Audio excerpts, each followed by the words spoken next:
Finland की सेना ने मोदी से मांगी समुद्री तकनीक, कहा भारत की इस तकनीक का कोई तोड़ नहीं। दुनिया हैरान, पश्चिमी देशों के पास नहीं कोई विकल्प। सुन लो पश्चिम, सुन लो नेटो, अब समय बदल चुका है। अब भारत तकनीक मांगने नहीं आता, अब भारत से दुनिया तकनीक मांगने लगी है। और इस बार जिस तकनीक ने पूरी पश्चिमी दुनिया की नींद उड़ा दी है उसका नाम है भारत की क्वांटम सेंसिंग टेक्नोलॉजी, जिसने समुद्र के अंदर छुपे हुए दुश्मन के हर हथियार को नंगा करने की ताकत हासिल कर ली है। दोस्तों, पहले कहा जाता था कि समुद्र की गहराइयों में क्या हो रहा है यह जानना किसी भी देश के लिए लगभग नामुमकिन है। अमेरिका, रूस, चीन जैसे देश भी मानते थे कि पनडुब्बियों को ट्रैक करना दुनिया का सबसे मुश्किल काम है। लेकिन ये सोच उस वक्त तक थी जब तक भारत की धरती पर नरेंद्र मोदी जैसा नेतृत्व नहीं था, जिसने भारत के वैज्ञानिकों को एक ही मिशन दिया, आत्मनिर्भर बनो और दुनिया को पीछे छोड़ दो। और आज वही हो रहा है। जो काम पश्चिम 100 साल में नहीं कर पाया, भारत ने उसे सिर्फ कुछ साल में करके दिखा दिया है। और अब हालात ऐसे बन गए हैं कि फिनलैंड जैसे यूरोपीय देश खुलकर कह रहे हैं कि भारत की यह तकनीक नेटो देशों की पहली प्राथमिकता होनी चाहिए,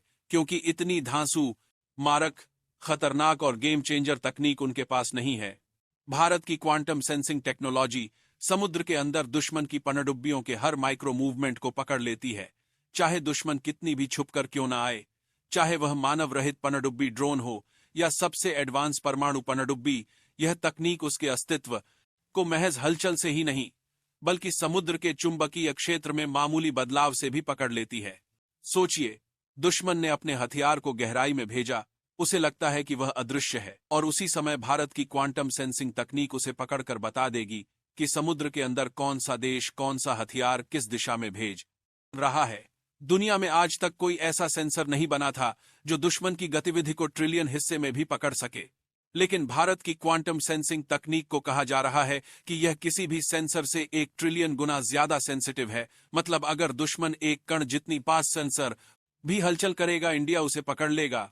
यही वजह है कि नेटो और पश्चिमी देश अब खुलकर मान रहे हैं कि भारत तकनीक में तेज रफ्तार से भाग रहा है, और अगर पश्चिम भारत की रफ्तार नहीं पकड़ा तो भारत उनसे सालों आगे निकल जाएगा।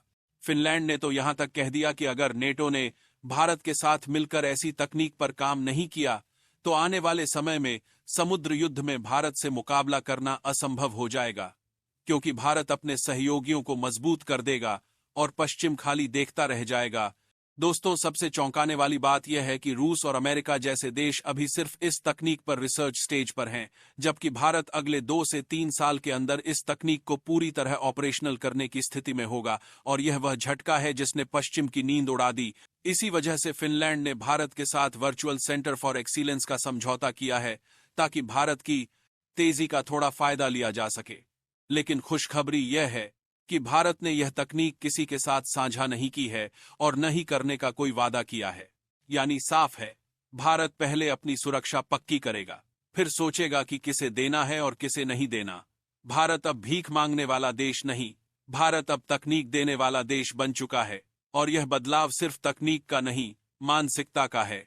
मोदी के नेतृत्व में भारत अब वह देश बन चुका है जो कहता है कि अगर पश्चिम भारत को कमजोर समझेगा तो भारत वही तकनीक बनाकर देगा जिससे पश्चिम भारत पर निर्भर हो जाएगा। आज भारत ने यह संदेश दुनिया को भेज दिया है कि अब यह नया भारत है, यह आत्मनिर्भर भारत है, और यह वही भारत है जो दुनिया को तकनीक से चौंकाएगा भी, डराएगा भी और जरूरत पड़ने पर हरा भी देगा।